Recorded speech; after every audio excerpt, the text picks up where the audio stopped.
우리는 성경을 읽을 때 무엇을 기대합니까?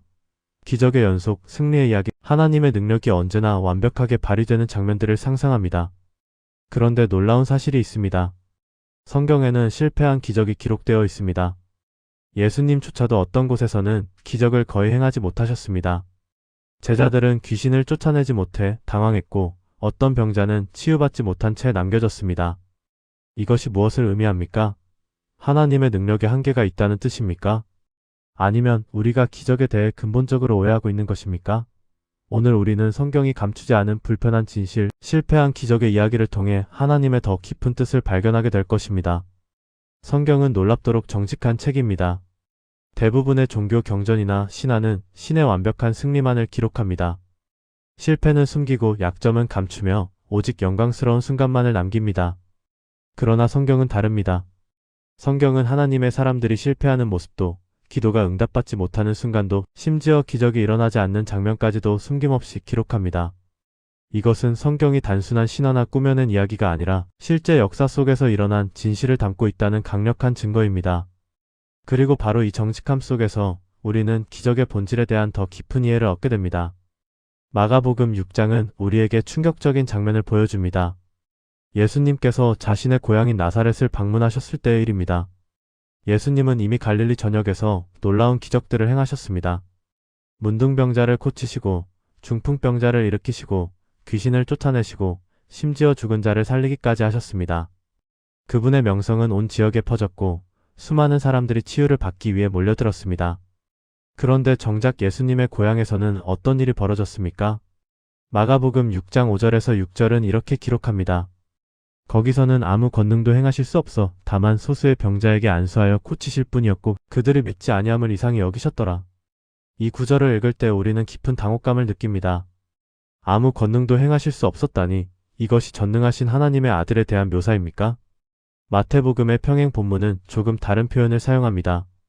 마태복음 13장 58절은 그들이 믿지 않으므로 거기서 많은 능력을 행하지 아니하시니라고 기록합니다. 마가는 행하실 수 없었다고 했고 마태는 행하지 아니하셨다고 했습니다. 이 두 표현의 차이가 무엇입니까? 먼저 우리는 이것이 예수님의 능력에 제한이 있다는 뜻이 아님을 이해해야 합니다. 예수님은 하나님이십니다. 그분의 능력에는 한계가 없습니다. 그분은 말씀으로 우주를 창조하신 분이시고 생명과 죽음을 주관하시는 분이십니다. 폭풍우를 잠잠케 하시고 물리를 걸으시며 떡 5개와 물고기 2마리로 5,000명을 먹이신 분입니다. 그런 분이 어떻게 나사렛에서만큼은 기적을 행하실 수 없었겠습니까? 이것은 능력의 문제가 아닙니다. 이것은 의지의 문제입니다. 더 정확히 말하면 기적이 일어나기 위한 영적 환경의 문제입니다. 나사렛 사람들은 예수님을 어떻게 보았습니까? 마가복음 6장 3절에 그들의 반응이 기록되어 있습니다. 이 사람이 마리아의 아들 목수가 아니냐? 야고보와 요셉과 유다와 시몬의 형제가 아니냐? 그 누이들이 우리와 함께 여기 있지 아니하냐? 하고 예수를 배척한지라. 그들은 예수님을 단지 동네 목수로만 보았습니다. 함께 자란 이웃집 아들로만 인식했습니다.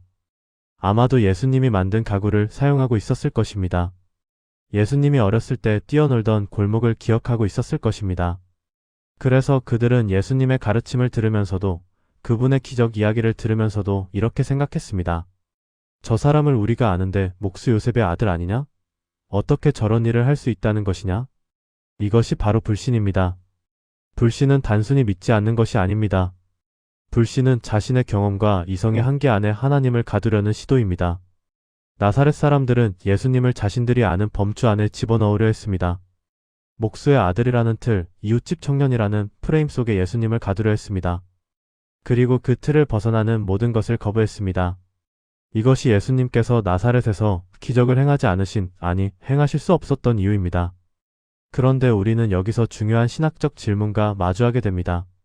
하나님은 전능하신 분이 아닙니까? 그렇다면 사람들의 믿음과 상관없이 원하시는 대로 기적을 행하실 수 있지 않습니까? 왜 하나님은 사람들의 믿음에 자신의 능력 발휘를 제한하시는 것처럼 보입니까? 이 질문에 답하기 위해서는 기적의 목적을 이해해야 합니다. 기적은 단순히 하나님의 능력을 과시하기 위한 것이 아닙니다. 기적은 하나님의 사랑과 구원의 계획을 드러내기 위한 표징입니다. 기적은 사람들로 하여금 하나님을 믿게 하고 그분께 나아오게 하기 위한 초대장입니다. 그런데 만약 사람들이 마음을 완전히 닫고 있다면, 기적을 보아도 믿지 않으려 한다면 기적은 그 목적을 상실합니다. 예수님은 이미 많은 기적을 행하셨습니다. 나사렛 사람들도 그 소식을 들었습니다. 그러나 그들은 선입견과 편견으로 예수님을 거부했습니다. 이런 상황에서 더 많은 기적을 행하신다 해도 무슨 소용이 있겠습니까? 오히려 그것은 하나님의 거룩한 능력을 모독하는 일이 될 수 있습니다. 그래서 예수님은 나사렛에서 소수의 병자만을 고치시고 대부분의 기적을 행하지 않으셨습니다. 이것은 능력의 부족이 아니라 지혜로운 선택이었습니다. 우리는 여기서 믿음과 기적의 관계에 대한 중요한 진리를 발견합니다. 믿음이 없으면 기적이 일어나지 않는 것이 아닙니다. 더 정확히 말하면 믿음 없이 일어난 기적은 그 본래의 목적을 달성할 수 없다는 것입니다. 예수님은 능력으로 나사렛 사람들을 강제로 믿게 만드실 수도 있었습니다.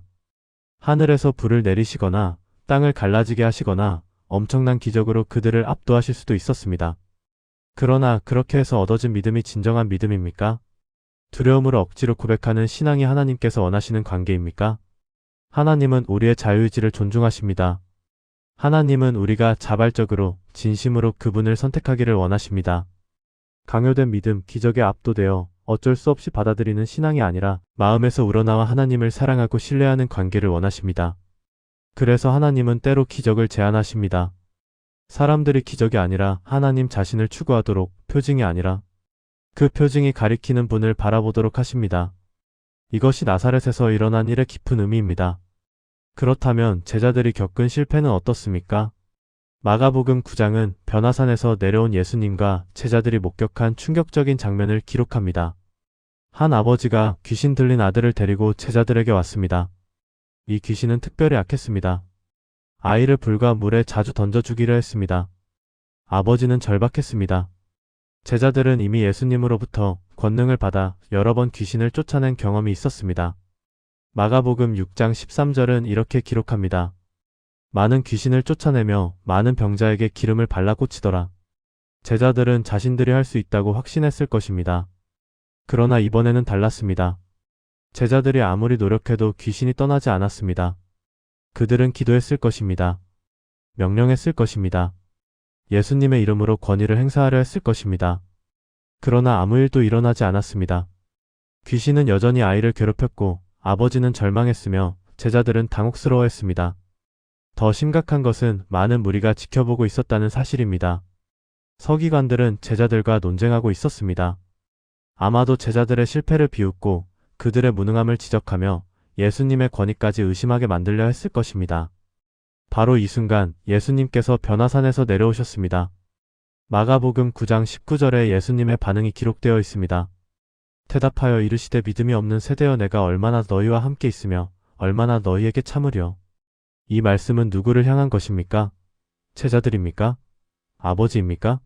무리입니까? 아마도 모두를 향한 것일 것입니다. 그러나 특별히 제자들을 향한 책망의 의미가 강합니다. 왜냐하면 나중에 제자들이 조용히 예수님께 질문했기 때문입니다. 마가복음 9장 28절 집에 들어가심에 제자들이 조용히 묻자오되 우리는 어찌하여 능히 그 귀신을 쫓아내지 못하였나이까? 예수님의 대답은 간단하면서도 심오합니다.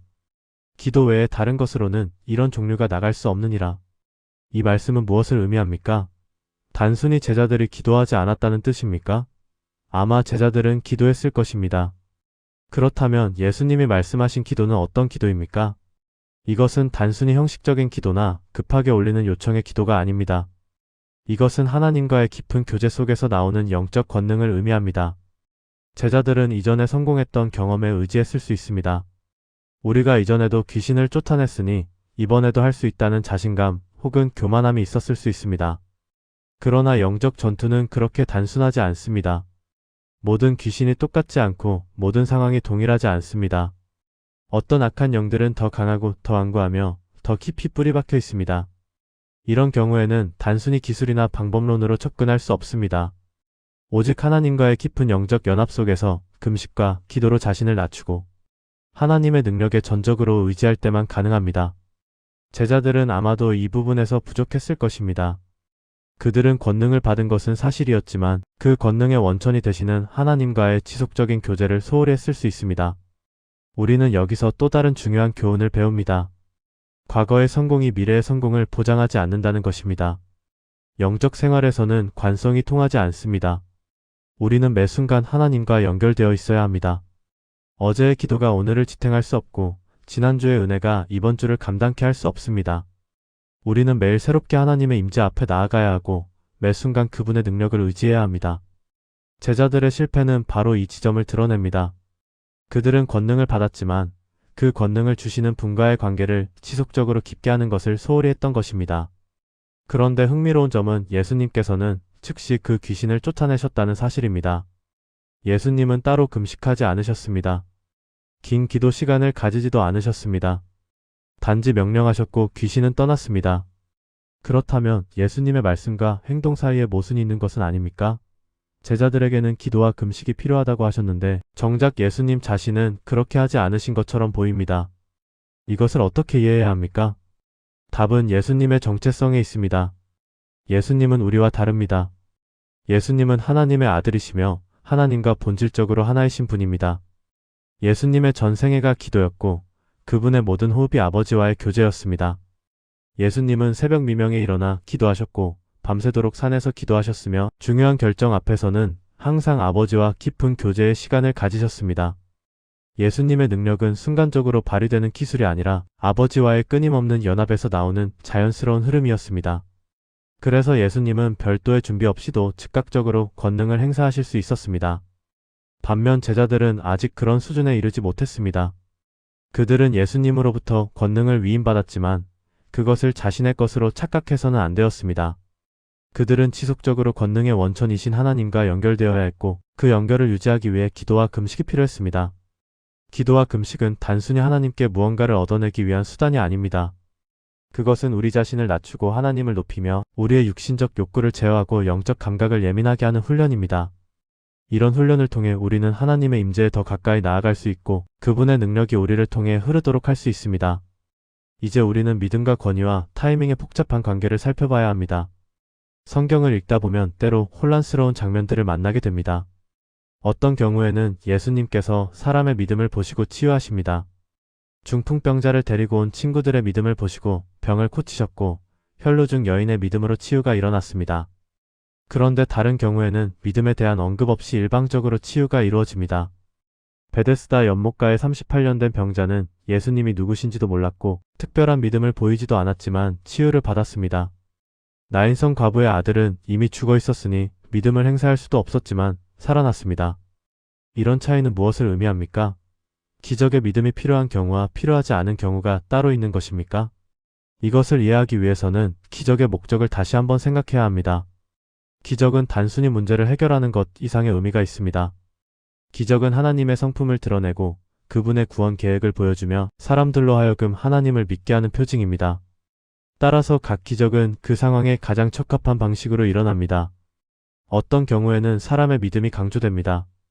왜냐하면 그 상황에서는 믿음이라는 가치를 가르치는 것이 중요하기 때문입니다. 다른 경우에는 하나님의 주권과 은혜가 강조됩니다. 왜냐하면 그 상황에서는 하나님의 일방적인 사랑과 긍휼을 보여주는 것이 목적이기 때문입니다. 권위의 문제도 마찬가지입니다. 예수님은 모든 권세를 가지고 계신 분입니다. 그분이 말씀하시면 모든 것이 그대로 됩니다. 그러나 예수님께서 권위를 행사하시는 방식은 상황마다 달랐습니다. 때로는 단 한마디 말씀으로 기적을 행하셨고 때로는 안수하셨으며 때로는 침을 발라주시거나 진흙을 깨어 눈에 바르시기도 했습니다. 이런 다양성은 예수님의 권능이 일정하지 않다는 뜻이 아닙니다. 오히려 예수님께서 각 사람의 상황과 필요에 맞춰 가장 적절한 방식으로 역사하신다는 것을 보여줍니다. 제자들이 실패한 이유 중 하나는 아마도 이런 유연성을 이해하지 못했기 때문일 수 있습니다. 그들은 이전에 성공했던 방법을 그대로 적용하려 했을 수 있습니다. 그러나 영적 사역은 기계적으로 작동하지 않습니다. 같은 방법이 모든 상황에 통하지 않습니다. 우리는 매 순간 성령님의 인도하심을 구해야 하고 각 상황에서 하나님께서 원하시는 방식으로 나아가야 합니다. 이것이 바로 기도가 필수적인 이유입니다. 기도를 통해 우리는 하나님의 뜻을 분별하고 그분의 인도하심을 받으며 그분의 능력이 가장 적절한 방식으로 나타나도록 할 수 있습니다. 타이밍의 문제는 더욱 복잡합니다. 왜 어떤 기도는 즉시 응답되고 어떤 기도는 오랜 시간이 걸립니까? 왜 어떤 병자는 즉시 치유받고 어떤 사람은 평생 고통 속에서 살아야 합니까? 사도 바울의 경우를 생각해 봅시다. 바울은 엄청난 기적을 행한 사람입니다. 행전 19장 11절부터 12절은 이렇게 기록합니다. 하나님이 바울의 손으로 놀라운 능력을 행하게 하시니 심지어 사람들이 바울의 몸에서 손수건이나 앞치마를 가져다가 병든 사람에게 얹으면 그 병이 떠나고 악기도 나가더라. 바울의 손수건만으로도 치유가 일어났습니다. 그런데 놀랍게도 이런 바울 자신은 육체의 가시로 고통받았습니다. 고린도후서 12장 7절부터 9절 여러 계시를 받은 것이 지극히 크므로 너무 자만하지 않게 하시려고 내 육체의 가시 곧 사탄의 사자를 주셨으니 이는 나를 쳐서 너무 자만하지 않게 하려 하심이라.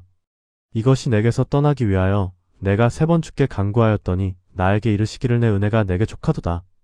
이는 내 능력이 약한 데서 온전하여 짐이라 하신지라. 바울은 3번이나 간절히 기도했습니다. 다른 사람들은 그의 손수건으로도 치유받았는데 정작 자신의 병은 낫지 않았습니다. 이것을 어떻게 이해해야 합니까? 바울의 기도가 잘못되었습니까? 바울의 믿음이 부족했습니까? 아니면 하나님께서 바울을 사랑하지 않으셨습니까? 이 모든 질문에 대한 답은 아니오입니다. 바울의 기도는 정당했고 그의 믿음은 충만했으며 하나님은 바울을 깊이 사랑하셨습니다. 그러나 하나님께서는 바울의 육체의 가시를 제거하지 않으셨습니다. 왜냐하면 그 가시가 바울에게 더 큰 유익을 가져다 주었기 때문입니다. 바울은 놀라운 계시를 받았습니다. 셋째 하늘까지 올라가 말로 표현할 수 없는 것들을 보고 들었습니다. 이런 경험은 자칫 영적 교만으로 이어질 수 있었습니다. 그래서 하나님께서는 바울에게 육체의 가시를 허락하셨습니다. 이 가시는 바울로 하여금 자신의 약함을 늘 기억하게 했고 하나님의 은혜에 더욱 의지하게 만들었습니다. 하나님의 대답은 명확했습니다. 내 은혜가 내게 족하다. 내 능력이 약한 데서 온전하여진다. 이것은 치유의 거부가 아니라 더 깊은 치유의 제공이었습니다. 하나님께서는 바울의 육체를 치유하는 대신 그의 영혼을 더 깊이 치유하셨습니다. 교만이라는 더 위험한 병을 예방하시고 겸손이라는 더 귀한 은사를 주셨습니다. 그 결과 바울은 이렇게 고백할 수 있었습니다. 그러므로 도리어 크게 기뻐함으로 나의 여러 약한 것들에 대하여 자랑하리니 이는 그리스도의 능력이 내게 머물게 하려 함이라. 바울은 자신의 약함을 자랑하기까지 했습니다. 왜냐하면 그 약함 속에서 하나님의 능력이 더욱 온전히 드러났기 때문입니다. 이것이 우리에게 던지는 메시지는 분명합니다. 모든 치유가 육체적 치유만을 의미하지 않습니다. 때로 하나님께서는 더 중요한 영적 치유를 위해 육체적 고통을 허락하십니다. 모든 기적이 우리가 원하는 방식으로 일어나지 않습니다. 때로 하나님께서는 우리의 기대와 다른 방식으로, 그러나 더 좋은 방식으로 역사하십니다. 우리는 이것을 실패한 기적이라고 부를 수 있습니까? 아닙니다. 이것은 더 큰 기적입니다. 환경을 변화시키는 것보다 우리의 마음을 변화시키는 것이 더 큰 기적이고 병을 고치는 것보다 고통 속에서도 하나님을 신뢰하는 믿음을 주시는 것이 더 놀라운 은혜입니다. 그렇다면 디모데의 경우는 어떻습니까? 디모데전서 5장 23절에 바울은 이렇게 조언합니다. 이제부터는 물만 마시지 말고 내 비위와 자주 나는 병을 위하여 포도주를 조금씩 쓰라. 디모데는 바울의 사랑하는 제자였고 신실한 사역자였습니다. 그런 디모데가 위장병과 잦은 질병으로 고생하고 있었습니다. 바울은 디모데를 위해 기도했을 것입니다. 그러나 즉각적인 치유는 일어나지 않았습니다. 그래서 바울은 매우 실제적인 조언을 합니다. 포도주를 조금씩 마시라고 건강을 돌보라고 말합니다. 이것은 믿음의 부족을 의미합니까? 아닙니다. 이것은 믿음과 상식의 조화를 이루는 것을 보여줍니다. 하나님은 초자연적인 방법으로도 역사하시지만 자연적인 방법도 사용하십니다. 의학과 약도 하나님의 선물입니다. 건강한 생활 습관과 적절한 휴식도 하나님께서 주신 지혜입니다. 우리는 기적만을 구하다가 하나님께서 이미 주신 자연적인 수단들을 무시해서는 안 됩니다. 디모데가 포도주를 마시는 것이 믿음 없는 행동입니까? 아닙니다. 오히려 하나님께서 주신 지혜를 실천하는 것입니다. 우리는 기도하면서 동시에 의사에게 가야 하고 치유를 구하면서 동시에 건강을 돌봐야 합니다. 이것이 균형 잡힌 믿음입니다. 에바브로디도의 경우도 생각해 봅시다. 빌립보서 2장 25절부터 27절 그러나 에바브로디도를 너희에게 보내는 것이 필요하다고 생각하노니 그는 나의 형제와 함께 수고하고 함께 군사된 자요 너희 사자로 나의 쓸 것을 돕는 자라. 그가 너희 무리를 간절히 사모하고 자기 병든 것을 너희가 들은 줄을 알고 심히 근심한지라. 그가 병들어 죽게 되었으나 하나님이 그를 긍휼히 여기셨고 그뿐 아니라 또 나를 긍휼히 여기사 내 근심 위에 근심을 면하게 하셨느니라. 에바브로디도는 바울을 섬기다가 죽을 병에 걸렸습니다. 바울의 동역자였고 신실한 종이었던 그가 고통받고 있었습니다. 바울은 분명히 그를 위해 기도했을 것입니다. 그러나 즉각적인 치유는 일어나지 않았습니다. 에바브로디도는 죽음의 문턱까지 갔습니다. 그제야 하나님께서 그를 긍휼히 여기셔서 회복시키셨습니다. 왜 처음부터 치유하지 않으셨습니까? 왜 그토록 고통스러운 과정을 거쳐야 했습니까? 우리는 완전한 답을 알 수 없습니다.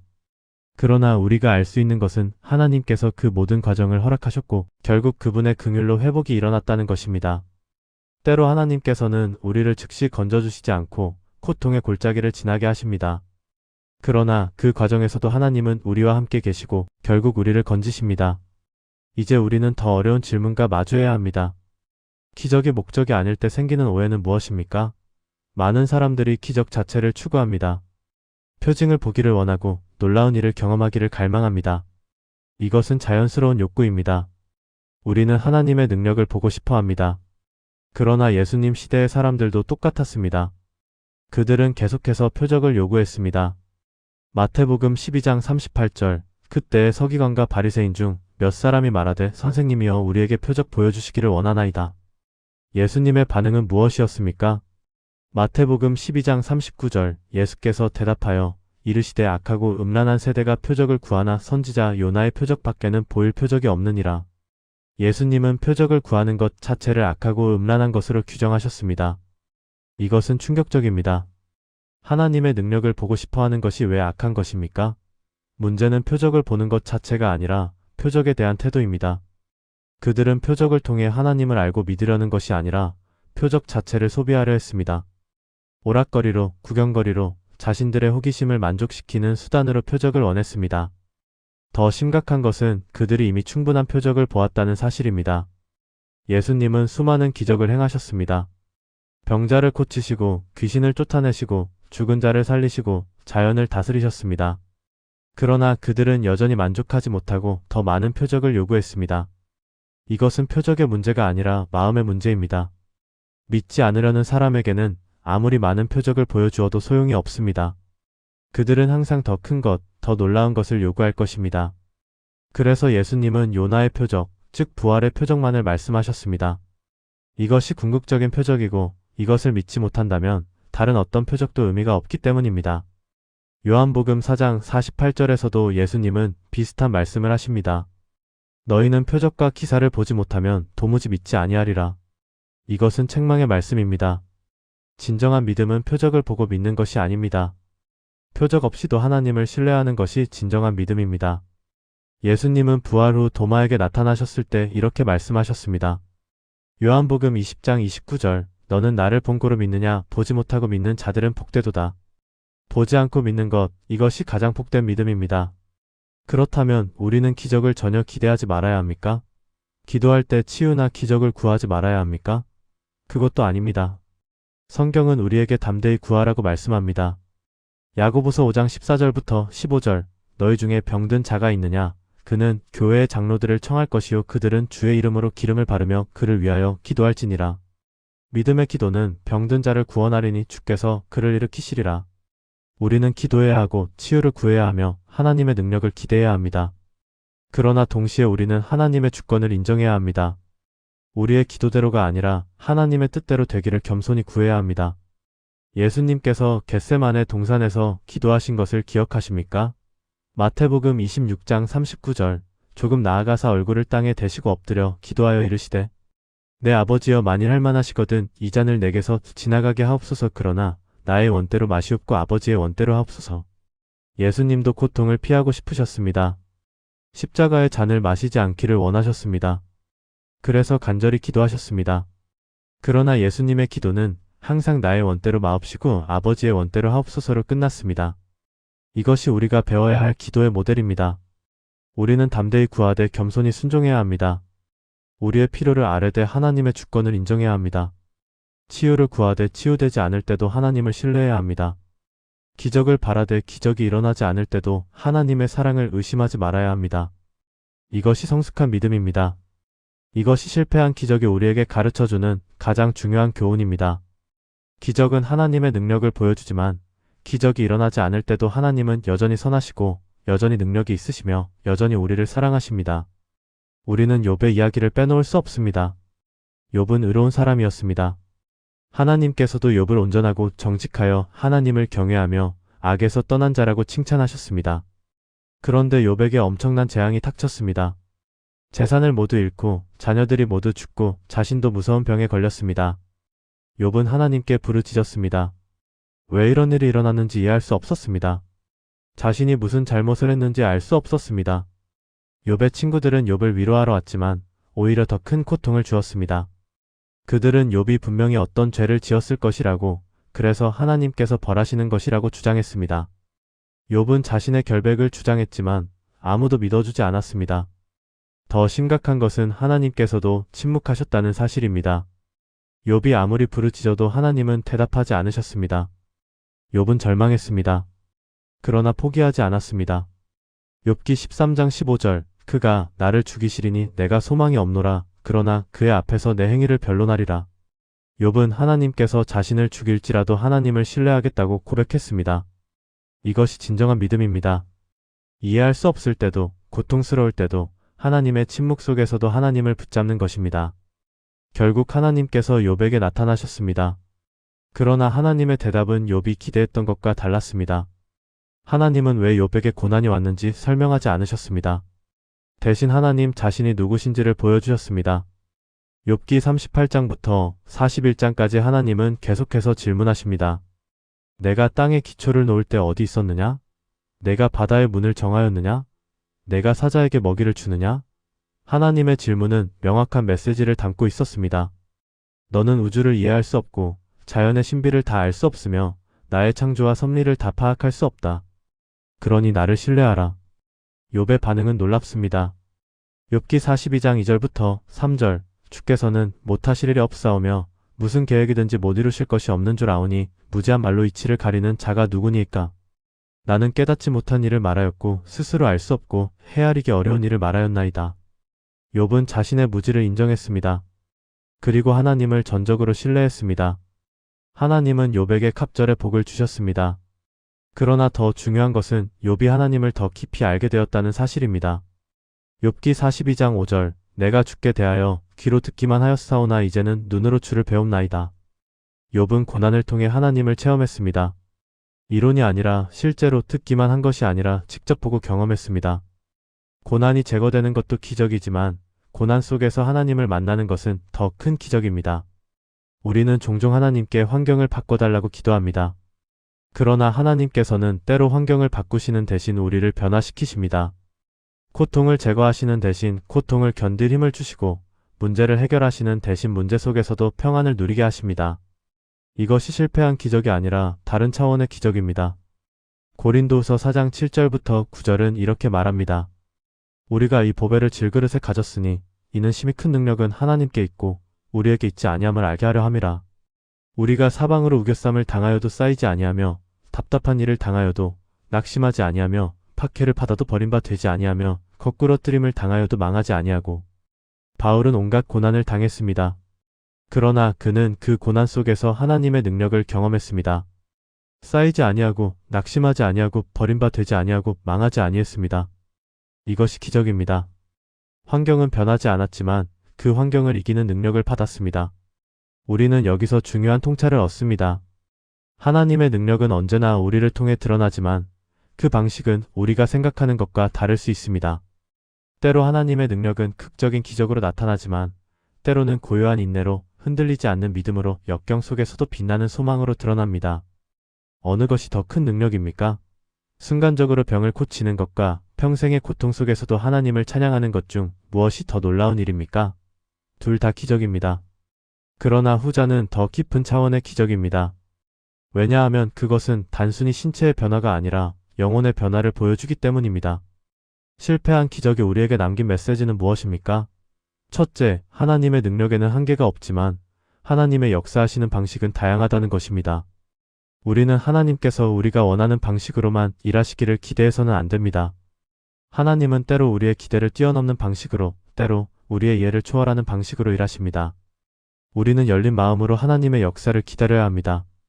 둘째, 믿음은 기적을 조건으로 하지 않는다는 것입니다. 진정한 믿음은 기적이 일어나도 일어나지 않아도 하나님을 신뢰하는 것입니다. 다니엘의 세 친구들이 풀무불 앞에서 한 고백을 기억하십니까? 다니엘 3장 17절부터 18절, 왕이여 우리가 섬기는 하나님이 계시다면 우리를 맹렬히 타는 풀무불 가운데에서 능히 건져내시겠고 왕의 손에서도 건져내시리이다. 그렇게 하지 아니하실지라도 왕이여 우리가 왕의 신들을 섬기지도 아니하고 왕이 세우신 금, 신상에게 절하지도 아니할 줄을 아옵소서. 그렇게 하지 아니하실지라도 이 말이 핵심입니다. 하나님께서 우리를 구원하실 수도 있고 안 하실 수도 있습니다. 그러나 어느 쪽이든 우리는 하나님만을 섬기겠습니다. 이것이 진정한 믿음입니다. 결과에 좌우되지 않는 믿음, 기적 여부와 상관없이 하나님께 충성하는 믿음입니다. 셋째, 기적의 부재가 하나님의 사랑의 부재를 의미하지 않는다는 것입니다. 우리는 종종 기적이 일어나지 않으면 하나님께서 우리를 사랑하지 않으신다고 생각합니다. 그러나 이것은 잘못된 생각입니다. 하나님의 사랑은 기적으로 증명되지 않습니다. 하나님의 사랑은 십자가로 이미 완벽하게 증명되었습니다. 로마서 8장 32절, 자기 아들을 아끼지 아니하시고 우리 모든 사람을 위하여 내주시니가 어찌 그 아들과 함께 모든 것을 우리에게 주시지 아니하겠느냐. 하나님은 이미 가장 큰 선물을 주셨습니다. 그 아들 예수 그리스도를 우리에게 주셨습니다. 이것이 하나님의 사랑의 증거입니다. 그 이후의 모든 것은 부차적입니다. 넷째, 고난과 시련은 우리를 성숙하게 만드는 도구가 될 수 있다는 것입니다. 야고보서 1장 2절부터 4절, 내 형제들아, 너희가 여러 가지 시험을 당하거든 온전히 기쁨으로 여기라. 이는 너희 믿음의 시련이 인내를 만들어 내는 줄 너희가 알미라. 인내를 온전히 이루라. 이는 너희를 온전하고 구비하여 조금도 부족함이 없게 하려 함이라. 시련은 우리를 파괴하기 위한 것이 아니라 성숙시키기 위한 것입니다. 우리의 믿음을 시험하고 인내를 만들어내며 결국 우리를 온전하게 만듭니다. 만약 모든 기도가 즉시 응답되고 모든 문제가 곧바로 해결된다면 우리는 어떻게 되겠습니까? 우리는 성장하지 못할 것입니다. 영적으로 미숙한 채로 머물 것입니다. 다섯째, 하나님의 타이밍은 우리의 타이밍과 다르다는 것입니다. 우리는 즉각적인 해결을 원하지만 하나님께서는 긴 안목으로 일하십니다. 시편 90편 4절, 주의 목전에는 천년이 지나간 어제 같으며 밤의 한 경점 같을 뿐임이니이다. 하나님께는 시간이 우리와 다르게 흐릅니다. 우리가 급하게 생각하는 것을 하나님께서는 천천히 진행하실 수 있고 우리가 불가능하다고 생각하는 것을 하나님께서는 적절한 때에 이루십니다. 아브라함은 25년을 기다렸고 요셉은 13년을 감옥에서 보냈으며 모세는 40년을 광야에서 준비했습니다. 하나님의 타이밍은 항상 완벽하지만 우리의 인내를 요구합니다. 여섯째, 우리의 이해를 초월하는 하나님의 지혜가 있다는 것입니다. 이사야 55장 8절부터 9절, 이는 내 생각이 너희의 생각과 다르며 내 길은 너희의 길과 다름이니라. 여호와의 말씀이니라. 하늘이 땅보다 높음같이 내 길은 너희의 길보다 높으며 내 생각은 너희의 생각보다 높으니라. 우리는 부분을 보지만 하나님은 전체를 보십니다. 우리는 현재만 생각하지만 하나님은 영원을 내다보십니다. 우리는 우리의 편안함을 구하지만 하나님은 우리의 성화를 목표로 하십니다. 그래서 때로 하나님의 뜻은 우리가 이해할 수 없습니다. 그러나 우리는 이해하지 못해도 신뢰할 수 있습니다. 이것이 믿음입니다. 일곱째, 기적보다 더 중요한 것은 기적을 행하시는 분과의 관계라는 것입니다. 많은 사람들이 기적을 원하지만 정작 기적을 행하시는 하나님은 원하지 않습니다. 그들은 선물은 원하지만 선물을 주시는 분은 관심이 없습니다. 이것은 근본적으로 잘못된 것입니다.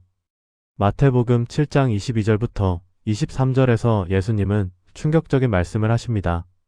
그날에 많은 사람이 나더러 이르되 주여 주여 우리가 주의 이름으로 선지자 노릇하며 주의 이름으로 귀신을 쫓아내며 주의 이름으로 많은 권능을 행하지 아니하였나이까 하리니 그때에 내가 그들에게 밝히 말하되 내가 너희를 도무지 알지 못하니 불법을 행하는 자들아 내게서 떠나가라 하리라.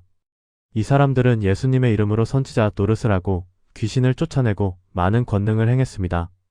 외형적으로는 성공적인 사역을 했습니다. 그러나 예수님은 그들을 알지 못한다고 말씀하셨습니다. 왜입니까?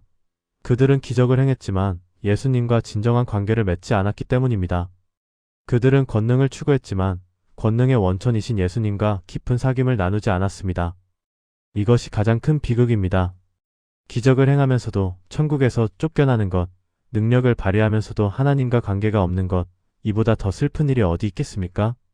반대로 생각해 봅시다. 만약 우리가 평생 단 한 번도 기적을 경험하지 못하지만 하나님과 깊은 교제를 나누며 산다면 어떻습니까?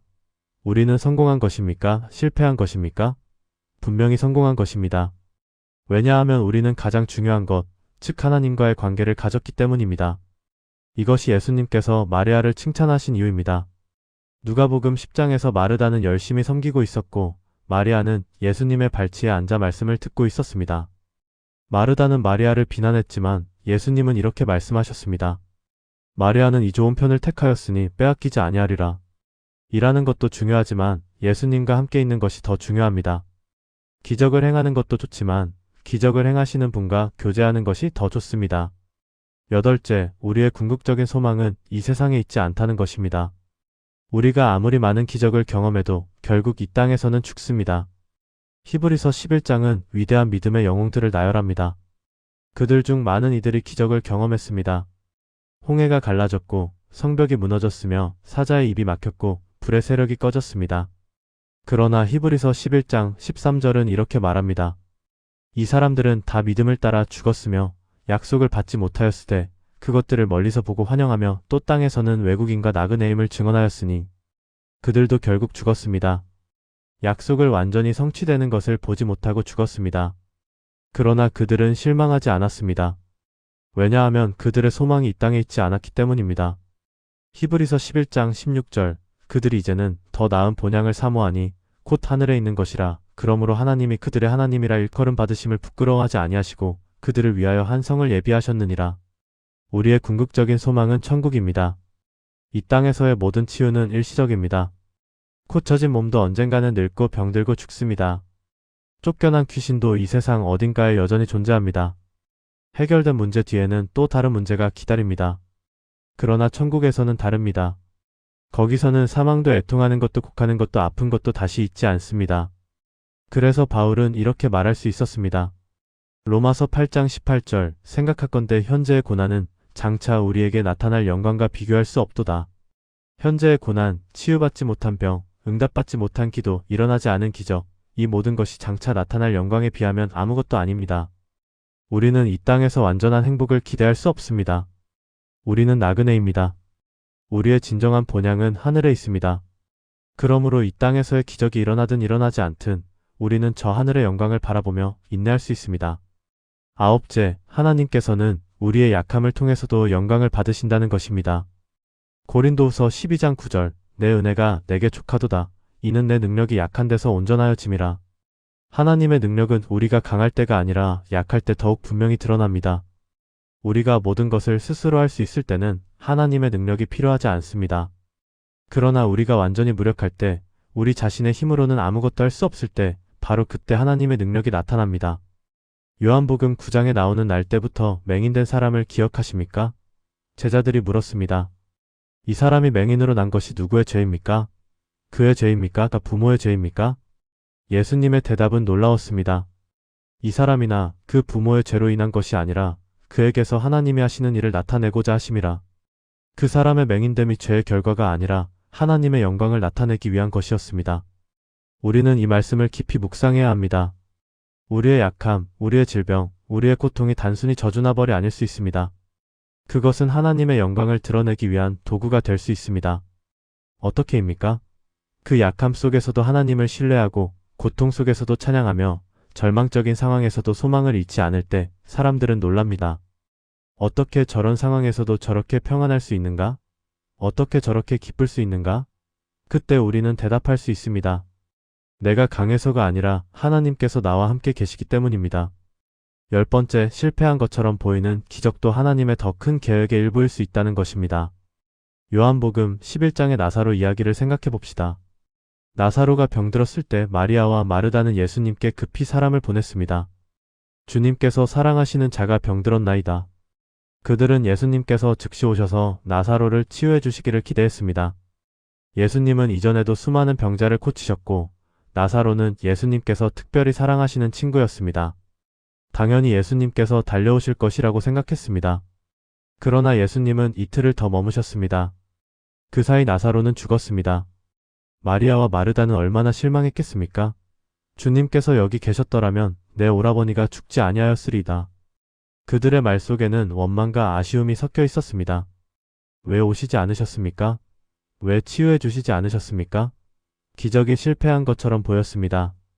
그러나 예수님께는 더 큰 계획이 있었습니다. 단순히 병을 고치는 것이 아니라 죽은 자를 살리심으로써 예수님께서 부활이요 생명이심을 보여주시려 하셨습니다. 만약 나사로가 병들었을 때 즉시 치유되었다면 그것은 많은 치유 중 하나로 기억되었을 것입니다.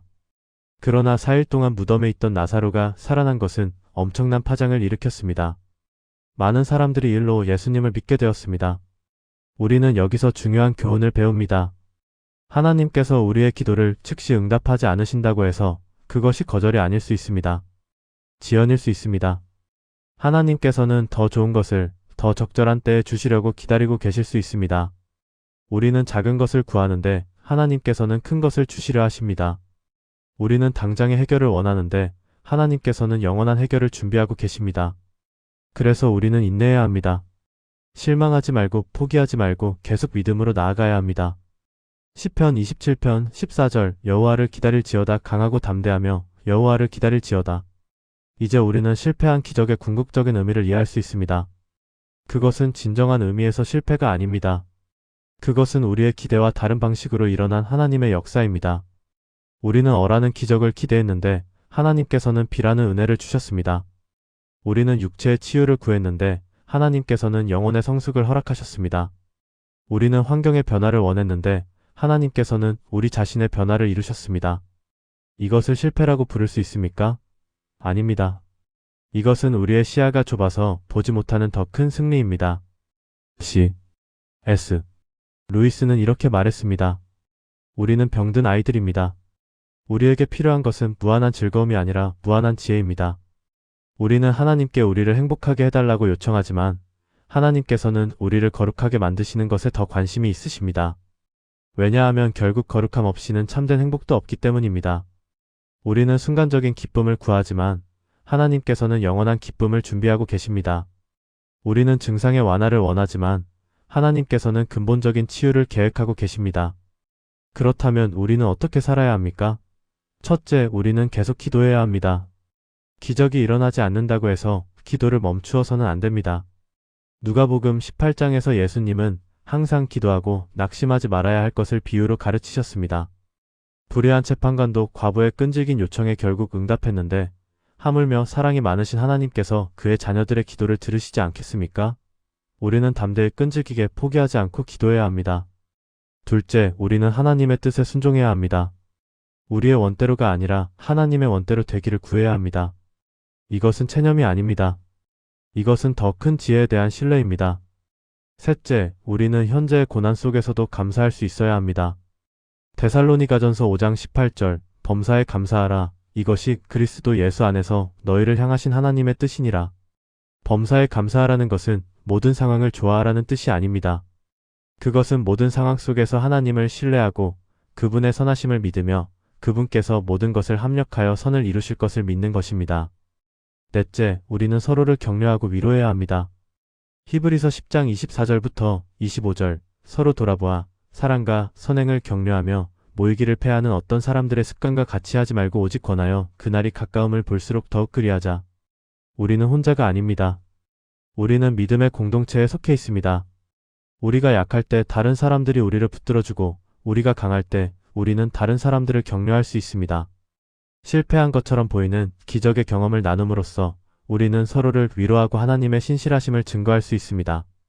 다섯째, 우리는 영원한 관점을 가져야 합니다. 고린도후서 4장 17절부터 18절 우리가 잠시 받는 환난에 경한 것이 지극히 크고 영원한 무게의 영광을 우리에게 이루게 함이니 우리가 주목하는 것은 보이는 것이 아니요 보이지 않는 것이니 보이는 것은 잠깐이요 보이지 않는 것은 영원함이라. 우리는 보이는 것에 집중하지 말고 보이지 않는 것을 바라보아야 합니다. 현재의 고통이 아니라 미래의 영광을, 일시적인 문제가 아니라 영원한 해결을, 땅의 것이 아니라 하늘의 것을 추구해야 합니다. 이것이 우리를 지탱하는 힘입니다. 여섯째, 우리는 하나님과의 관계를 깊게 해야 합니다. 기적보다 더 중요한 것은 기적을 행하시는 분을 아는 것입니다. 빌립보서 3장 10절 내가 그리스도와 그 부활의 능력과 그 고난에 참여함을 알고자 하여 그의 죽으심을 본받아. 바울의 궁극적인 소원은 그리스도를 아는 것이었습니다. 능력을 얻는 것도 아니고 기적을 행하는 것도 아니고 그리스도를 아는 것이었습니다. 일곱째, 우리는 작은 은혜에도 민감해야 합니다. 극적인 기적만이 하나님의 역사가 아닙니다. 매일에 일용할 양식, 건강한 하루, 평안한 잠, 따뜻한 사람들, 이 모든 것이 하나님의 은혜입니다. 예레미야가 3장 22절부터 23절 여호와의 인자하심이 무궁하심으로 우리가 진멸되지 아니함이니이다. 이것들이 아침마다 새로우니 주의 성실하심이 크시도소이다. 하나님의 신실하심은 큰 기적에서만 나타나지 않습니다. 매일 아침 해가 뜨는 것, 우리가 숨쉬는 것, 이 모든 것이 하나님의 신실하심의 증거입니다. 여덟째, 우리는 하나님의 주권을 인정해야 합니다. 로마서 9장 20절, 이 사람아, 내가 누구이기에 감히 하나님께 반문하느냐, 지음을 받은 물건이 지은 자에게 어찌 나를 이같이 만들었느냐 말하겠느냐. 우리는 피조물이고 하나님은 창조주이십니다. 우리는 부분을 보지만 하나님은 전체를 보십니다. 우리는 지금을 살지만 하나님은 영원 속에 계십니다. 그러므로 우리는 겸손히 하나님의 뜻에 우리 자신을 맡겨야 합니다. 이것이 진정한 믿음입니다. 아홉째, 우리는 소망을 잃지 말아야 합니다. 로마서 5장 3절부터 5절, 다만 이뿐 아니라 우리가 환난 중에도 즐거워하나니 이는 환난은 인내를, 인내는 연단을, 연단은 소망을 이루는 줄 알미로다. 소망이 우리를 부끄럽게 하지 아니함은 우리에게 주신 성령으로 말미암아 하나님의 사랑이 우리 마음에 부은 바 됨이니 환난도 소망으로 이어집니다. 왜냐하면 환난을 통해 하나님의 사랑을 더 깊이 경험하기 때문입니다. 열 번째, 우리는 하나님의 선하심을 의심하지 말아야 합니다. 시편 34편 8절, 여호와의 선하심을 맛보아 알지어다 그에게 피하는 자는 복이 있도다. 하나님은 선하십니다. 언제나 선하시고 어떤 상황에서도 선하시며 우리가 이해하지 못할 때도 선하십니다. 기적이 일어나지 않을 때도 하나님은 여전히 선하십니다. 우리의 기도가 응답받지 못할 때도 하나님은 여전히 우리를 사랑하십니다. 우리가 고통 속에 있을 때도 하나님은 여전히 우리와 함께 계십니다. 이것을 의심하지 말아야 합니다. 이것이 우리 믿음의 기초입니다. 결국 실패한 기적이라는 것은 우리의 관점에서 본 것일 뿐입니다. 하나님의 관점에서 보면 모든 것이 그분의 계획대로 진행되고 있습니다. 때로 우리는 산 정상에서 하나님을 만나기도 하지만 때로는 깊은 골짜기에서 그분을 만나기도 합니다. 때로 우리는 승리의 함성 속에서 하나님을 찬양하지만 때로는 눈물의 골짜기에서 그분께 부르짖기도 합니다. 그러나 어느 쪽이든 하나님은 우리와 함께 계시고 우리를 사랑하시며 우리를 위해 일하고 계십니다. 이것이 우리가 붙잡아야 할 진리입니다. 성경이 실패한 기적을 기록한 것은 우리를 실망시키기 위함이 아닙니다. 오히려 우리에게 진정한 소망을 주기 위함입니다. 만약 성경이 성공한 기적만 기록했다면 우리는 기적이 일어나지 않을 때 낙심했을 것입니다. 우리는 우리의 믿음이 부족해서, 우리의 기도가 잘못되어서, 혹은 하나님께서 우리를 사랑하지 않으셔서 기적이 일어나지 않는다고 생각했을 것입니다. 그러나 성경은 우리에게 보여줍니다. 믿음이 충만한 사람들에게도, 하나님께서 사랑하시는 사람들에게도 기적이 항상 일어나지는 않았습니다. 그럼에도 불구하고 그들은 하나님을 신뢰했고 결국 하나님께서는 그들을 실망시키지 않으셨습니다. 우리의 이야기도 마찬가지입니다. 우리가 지금 기적을 경험하지 못하고 있다고 해도 우리의 이야기는 끝나지 않았습니다. 하나님께서는 여전히 우리의 삶에 일하고 계십니다. 보이지 않는 곳에서 우리가 알지 못하는 방식으로 하나님께서는 모든 것을 합력하여 선을 이루고 계십니다. 언젠가 우리가 영혼의 세계에 들어갈 때 우리는 모든 것을 이해하게 될 것입니다. 왜 어떤 기도는 응답되지 않았는지, 왜 어떤 고통은 제거되지 않았는지, 왜 어떤 기적은 일어나지 않았는지를 알게 될 것입니다. 그때 우리는 깨닫게 될 것입니다. 하나님께서는 처음부터 끝까지 완벽한 계획을 가지고 계셨고 모든 것이 우리를 위한 것이었으며 우리가 실패라고 생각했던 것도 사실은 더 큰 승리를 위한 과정이었다는 것을 말입니다. 그때까지 우리는 믿음으로 걸어가야 합니다. 보이는 것으로가 아니라 믿음으로 말입니다. 히브리서 11장 1절, 믿음은 바라는 것들의 실상이요 보이지 않는 것들의 증거니. 우리는 아직 보지 못했지만 믿습니다. 우리는 아직 이해하지 못했지만 신뢰합니다. 우리는 아직 경험하지 못했지만 소망합니다. 이것이 믿음입니다. 이것이 우리를 지탱하는 힘입니다. 이것이 실패한 것처럼 보이는 기적 속에서도 우리로 하여금 하나님을 찬양하게 만드는 능력입니다. 오늘 여러분이 기적을 경험하지 못하고 있다면 낙심하지 마십시오. 여러분의 기도가 응답받지 못한 것처럼 보인다면 포기하지 마십시오. 여러분이 고통 속에 있고 치유가 일어나지 않는다면 실망하지 마십시오. 하나님께서는 여전히 여러분과 함께 계십니다. 하나님께서는 여전히 여러분을 사랑하십니다. 하나님께서는 여전히 여러분의 삶에 일하고 계십니다. 비록 지금은 보이지 않지만 언젠가 모든 것이 분명해질 것입니다. 그때까지 우리는 믿음으로 걸어가야 합니다. 하나님을 신뢰하며 그분의 선하심을 의심하지 않고 그분의 때를 기다리며 말입니다. 마지막으로 여러분께 부탁드립니다.